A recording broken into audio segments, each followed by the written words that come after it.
Hello guys, welcome to the good chemistry. Actually channel का नाम ही भूल गया था मैं। ठीक है, तो आज का टॉपिक है हमारा ideal and non ideal solutions हम पढ़ेंगे। तो इसमें देखो प्रीवियस वीडियोस या देखो तुम्हें ना प्रीवियस वीडियोस से देखते हुए चलो सीक्वेंस में, तभी बात बनेगी। अगर आप शुरू से देख रहे होंगे तो चीज़ें क्लियर होती चलेगी। अगर डायरेक्टली ये वीडियो देख रहे हो तो हो सकता है बहुत से ऐसे रेफरेंस मैं दूँ जो प्रीवियस वीडियोज़ के दूँ और वो आपको ना समझ में आए, है ना। तो वैसे तो इसमें सब कुछ समझ आने की कोशिश करूँगा मैं, लेकिन आप रिकमेंडेशन यही कि सीक्वेंस में एक करके सारी वीडियो शॉर्ट्स वगैरह दिखा कर उससे ज़्यादा हेल्प मिलेगी। ठीक है, तो आइडियल और नॉन आइडियल सॉल्यूशन आज का टॉपिक है, इसको हम पढ़ते हैं। इसमें कुछ चीज़ें कंफ्यूजिंग है, वैसे तो अच्छे से आप विजुलाइज कर सकोगे।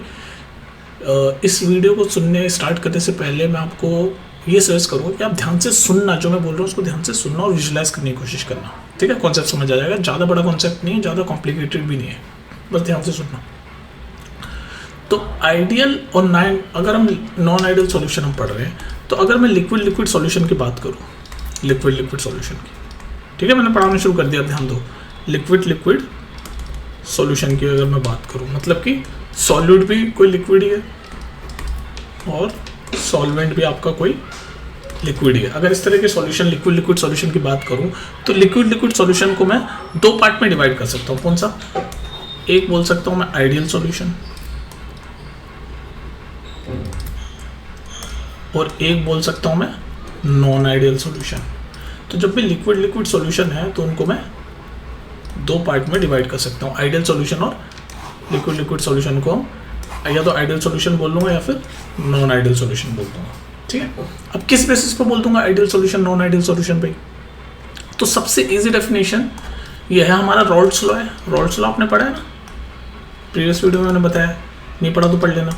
रॉल्स लॉ क्या कहता है कि जो भी सॉल्यूशन है उसमें जो वेपर प्रेशर है, जो पार्शियल प्रेशर है, वो डायरेक्टली प्रोपोर्शनल होता है मोल फ्रैक्शन के। ये रॉल्स लॉ कहता है जो भी सॉल्यूशन है उसका अगर कोई कंपोनेंट है, दो कंपोनेंट है, उसमें से किसी एक कंपोनेंट, मान लो ए कंपोनेंट का जो पार्शियल वेपर प्रेशर है, पार्शियल से बोले क्योंकि वो एक ही कंपोनेंट है सॉल्यूशन का, वो जो वेपर प्रेशर है वो डायरेक्टली प्रोपोर्शनल होता है उसके मोल फ्रैक्शन के इन द सॉल्यूशन।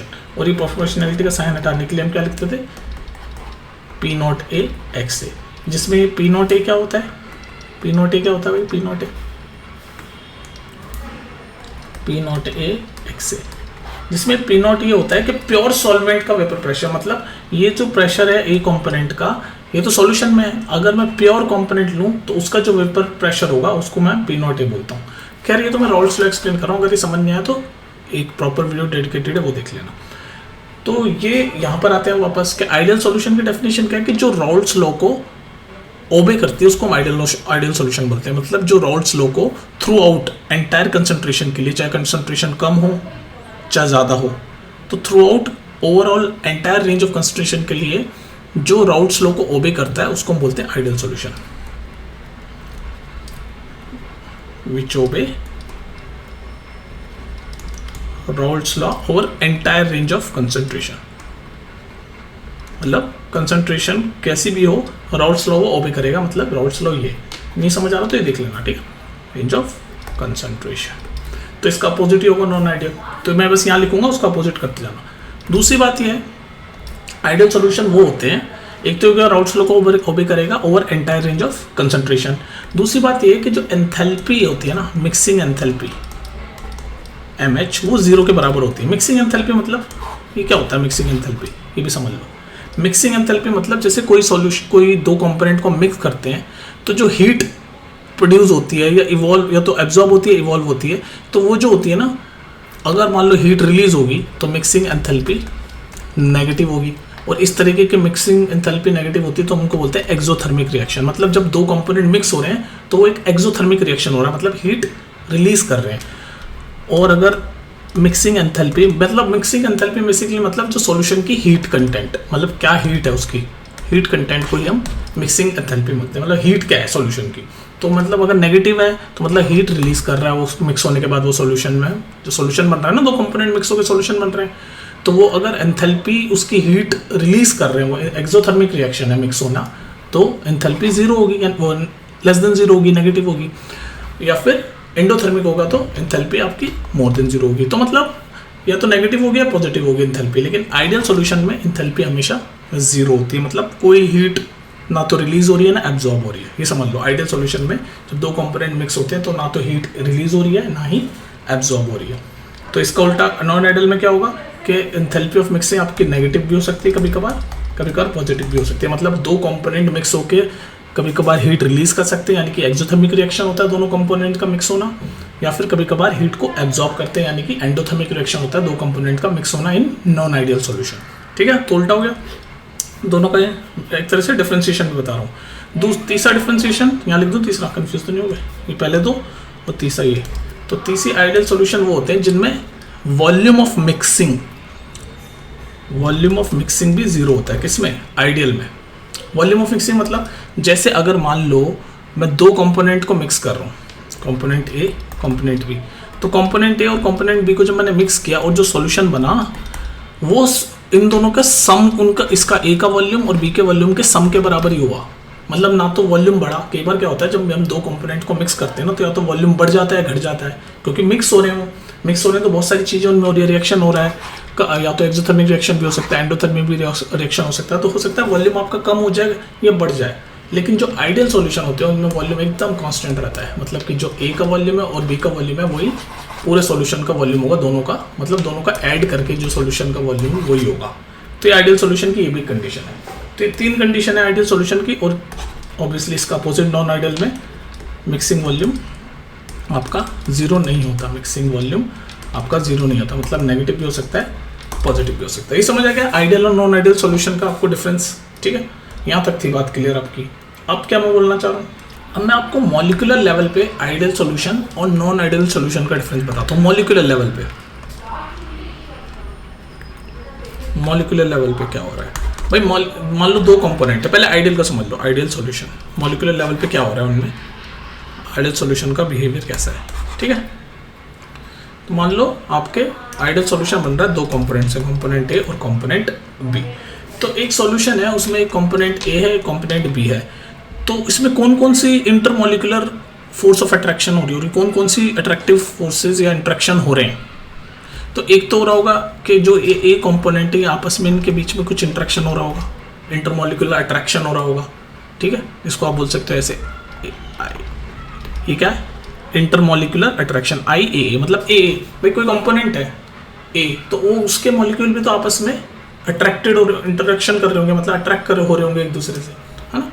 और बी के भी आपस में ऐसे ही इंटरेक्ट कर रहे होंगे, जिसको आप ऐसे लिख सकते हो। ठीक है, ये बात समझ लो ना भाई, आपका एक सॉल्यूशन है। ठीक है, इस सॉल्यूशन में आपका पहले कंपोनेंट ए डाला, मान लो लिक्विड है, दूसरा ब्लू वाला मैंने ए डाल दिया, और दूसरा सॉल्यूशन मैंने, दूसरा कंपोनेंट मैंने पिंक वाला डाल दिया बी।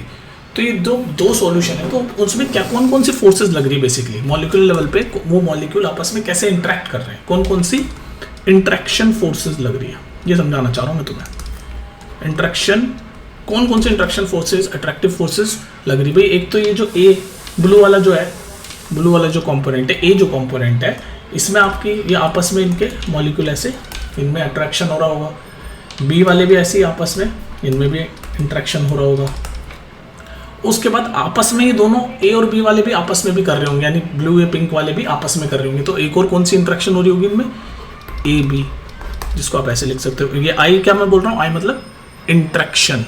कौन सी interaction, intermolecular attractive interaction. Intermolecular मतलब मॉलिक्यूल आपस में अट्रैक्ट चिपके हुए हैं, जुड़े हुए हैं, कितने चिपके हुए हैं, वीकली एक दूसरे के साथ अट्रैक्टेड हैं या स्ट्रांगली अट्रैक्टेड हैं, उसी को बोल रहा हूँ मैं। बस ये मॉलिक्यूलर लेवल पे मैं बता रहा हूँ क्या हो रहा है, इंटरमॉलिक्यूलर इंटरेक्शन। ठीक है, तो ये तीन तरीके के इंटरमॉलिक्यूलर अट्रैक्शन होंगे। तो ए कंपोनेंट के मॉलिक्यूल आपस में इंटरेक्शन कर रहे हैं, बी मॉलिक्यूल के कंपोनेंट आपस में इंटरेक्शन कर रहे हैं, और सॉल्यूशन में दोनों ही हैं, तो ए और बी वाले भी आपस में कर रहे हैं। तो ये आइडियल सॉल्यूशन में क्या होता है कि ये तीनों जो है ना ये बराबर होते हैं। अब आगे बात समझ भाई, आइडियल सॉल्यूशन में ये तीनों इक्वल होती है, मतलब ए और ए जिस तरह से जुड़े हुए हैं या इंटरेक्ट कर रहे हैं, अट्रैक्शन इंटरमॉलिक्यूलर जो अट्रैक्टिव फोर्स है, बेसिकली अट्रैक्टिव फोर्स है जो दोनों मॉलिक्यूल की, जो भी ए मॉलिक्यूल्स की जो अट्रैक्टिव फोर्स है वो बराबर होगी बी मॉलिक्यूल की जो अट्रैक्टिव फोर्स है वो, साथ में जो ए और बी आपस में कर रहे हैं वो भी बराबर हो जाता है। किस में, आइडियल सॉल्यूशन में। तो यहाँ नीचे लिख रहा हूँ मैं ए और बी का भी।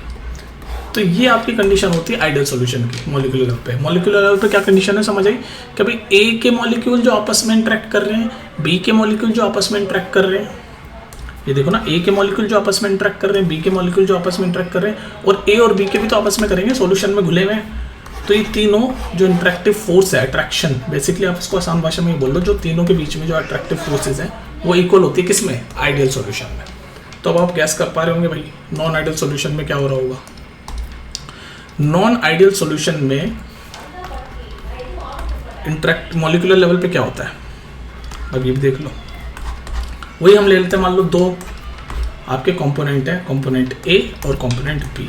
तो एक तो आपस में ही कंपोनेंट के जो मॉलिक्यूल हैं ए, इनके बीच में कोई इंटरेक्टिव अट्रैक्टिव फोर्स है, बी वाले की भी आपस में हो रही है, और जब ये दोनों सॉल्यूशन मिल रहे हैं तो ए बी आपस में इंटरेक्ट कर रहे हैं। पर नॉन आइडियल सॉल्यूशन के केस में ये तीनों बराबर नहीं होती, तीनों बराबर, जैसे मैंने देखा ना अभी प्रीवियस कि आइडियल सॉल्यूशन के केस में तो तीनों इंटरेक्टिव फोर्सेस जो हैं वो इक्वल है। ए जैसे मॉलिक्यूल आपस में इंटरेक्ट कर रहे हैं, बी जैसे मॉलिक्यूल आपस में इंटरेक्ट कर रहे हैं, और ए बी वाले भी जो आपस में इंटरेक्ट कर रहे हैं, वो तीनों फोर्सेस या इंटरेक्टिव मॉलिक्यूल अट्रैक्टिव फोर्सेस बोल लो, अट्रैक्टिव फोर्सेस बोल लो आसान भाषा में, वो क्या है, इक्वल है तीनों के, किसमें, आइडियल सॉल्यूशन में। लेकिन नॉन आइडियल सॉल्यूशन के केस में क्या हो रहा है बाबा, नॉन आइडियल सॉल्यूशन के केस में या तो कभी कभार ये जो फोर्स है दोनों मॉलिक्यूल की आपस में, ए और बी के जो मॉलिक्यूल आपस में जो इंटरेक्टिव अट्रैक्टिव फोर्स है वो या तो बड़ी हो जाती है, ये दोनों तो इक्वल ही हैं ए और बी, ठीक है। लेकिन क्या होता है, ये या तो बड़ी हो जाती है ए एंड बी वाले से, जिसको हम बोलते हैं पॉजिटिव, या तो पॉजिटिव हो जाती है या फिर इनसे छोटी हो जाती है, ठीक है। तो नॉन आइडियल केस में इक्वल नहीं होती, ये जो आपस में दो कंपोनेंट की जो मॉलिक्यूल की जो फोर्स है वो जो एक दूसरे, समझ रहे हो ना, जो आपस के जो दो मॉलिक्यूल हैं उनके बीच की जो इंटरेक्टिव अट्रैक्टिव फोर्स है वो सेम नहीं होती। ए और बी वाले जो मॉलिक्यूलर अट्रैक्टिव फोर्स के, उनसे बड़ी भी हो सकती है, उनसे छोटी भी हो सकती है नॉन आइडियल सॉल्यूशन में, और सारे सॉल्यूशन नॉन आइडियल ही होते हैं। क्या ये बात समझ में आ गई मुझे तुम्हें, बताओ जल्दी। अब देखो नॉन आइडियल सॉल्यूशन जो है, नॉन आइडियल सॉल्यूशन में मैंने आपको भी एक्सप्लेन किया, अगर कंपोनेंट आपके ए और बी हैं तो उनके बीच की जो मॉलिक्यूलर फोर्स है, दोनों कंपोनेंट के जो मॉलिक्यूल जब टकराएंगे उसके बीच की जो मॉलिक्यूलर फोर्स है वो आपकी ये ज़्यादा भी हो सकती है इनसे, और या फिर कम भी हो सकती है। कंफ्यूज तो नहीं हो रहे तुम लोग, ठीक है। नॉन आइडियल सॉल्यूशन में ये होता है, और आइडियल सॉल्यूशन में तो इक्वल ही होती है, इंटरमॉलिक्यूलर अट्रैक्शन इक्वल होती है, ठीक है। ये क्या होती है, इक्वल होती है आइडियल सॉल्यूशन में। अब एक चीज़ है आपकी, देखो राउल्ट्स लॉ क्या होता है, अब दोबारा राउल्ट्स लॉ पे मैं आपको थोड़ा सा एक्सप्लेन कर रहा हूँ, और राउल्ट्स लॉ नहीं आता तो वीडियो देख लेना। राउल्ट्स लॉ क्या कहता है कि पार्शियल वेपर प्रेशर किसी भी कंपोनेंट का, अगर कंपोनेंट में ए मान लूँ, वो बराबर होता है partial vapour pressure of a pure component और उसका मोलार फ्रैक्शन, अरे उल्टा लिख दिया, ठीक है, प्योर कंपोनेंट और उसका मोलार फ्रैक्शन, ये राउल्ट्स लॉ कहता है। तो अब राउल्ट्स लॉ आपने अगर एक ग्राफ देखा होगा राउल्ट्स लॉ में वेपर प्रेशर और मोल फ्रैक्शन के बीच में, अब आपको पता है वेपर प्रेशर डायरेक्टली प्रोपोर्शनल होता है मोल फ्रैक्शन के, राउल्ट्स लॉ में partial vapour pressure directly proportional होता है, मोल फ्रैक्शन है ना, एक्स मोल फ्रैक्शन के डायरेक्टली प्रोपोर्शनल होता है, तो उनका ग्राफ ऐसा बनता है, ये वेपर प्रेशर ले लो, ये मोल फ्रैक्शन ले लो, तो राउल्ट्स लॉ में ग्राफ ऐसे बनता था, ऐसे लीनियर, ठीक है, क्योंकि डायरेक्टली प्रोपोर्शनल है।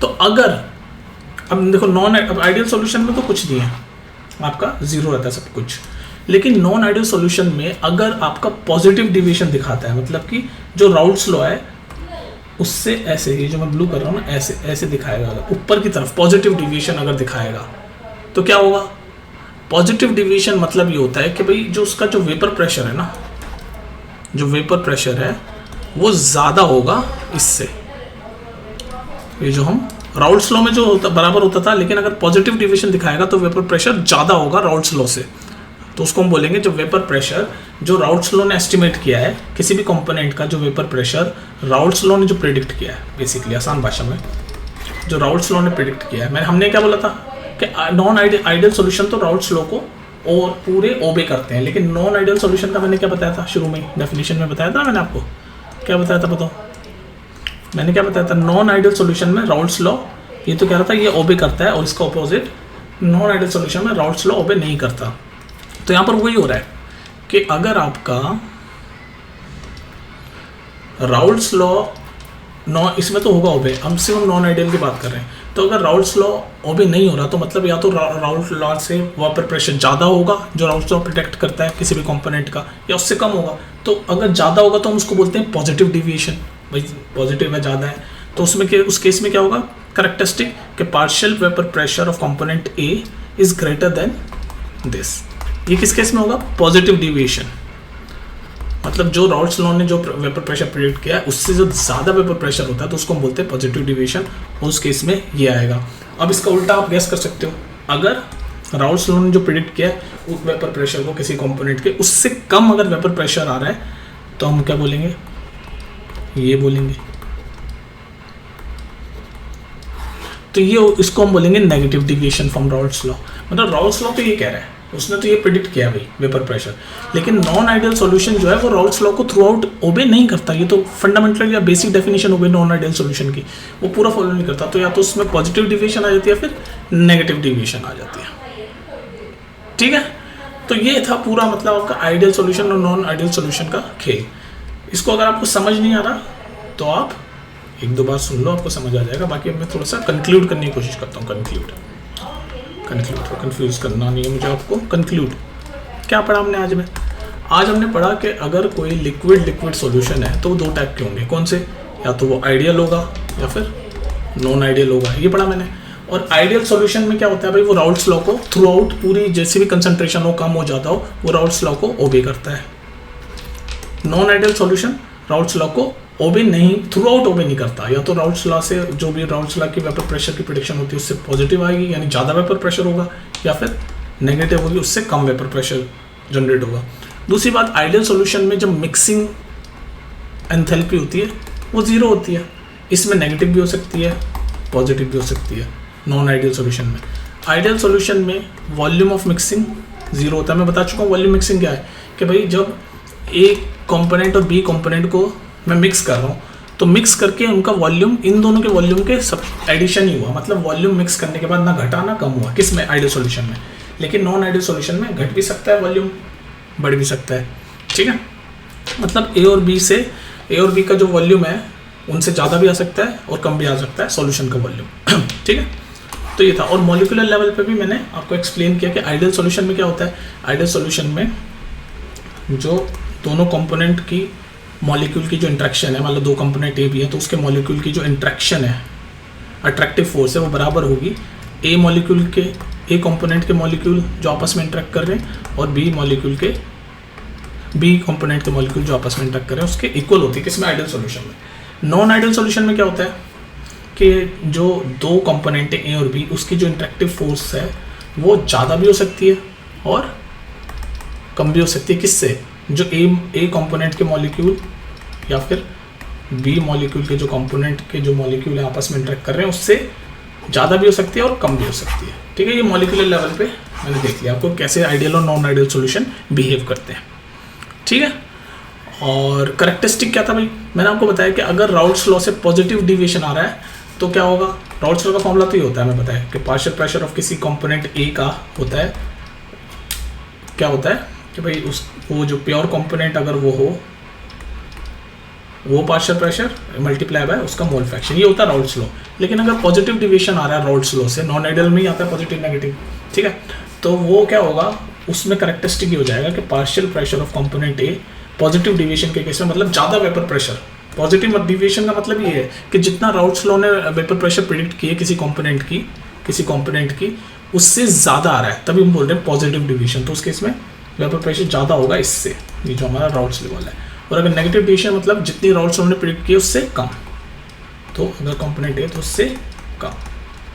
तो ये था पूरा खेल आइडियल सॉल्यूशन और नॉन आइडियल सॉल्यूशन का, ठीक है। इसको दोबारा सुनो, कॉन्सेप्ट क्लियर करो, मिलते हैं फिर नेक्स्ट वीडियो में, ठीक है। नेक्स्ट वीडियो में हम थोड़ा सा छोटा सा टॉपिक है एजियोट्रोप्स का, वो देख लेंगे हम। वो मैं अलग इसलिए रखा हूँ क्योंकि कन्फ्यूजन हो जाएगा, इसमें आपको चीज़ें काफ़ी सारी याद रखनी है, तो मैं कन्फ्यूज़ नहीं करना चाह रहा आपको, ठीक है। चलो फिर मिलते हैं नेक्स्ट वीडियो में, टेक केयर।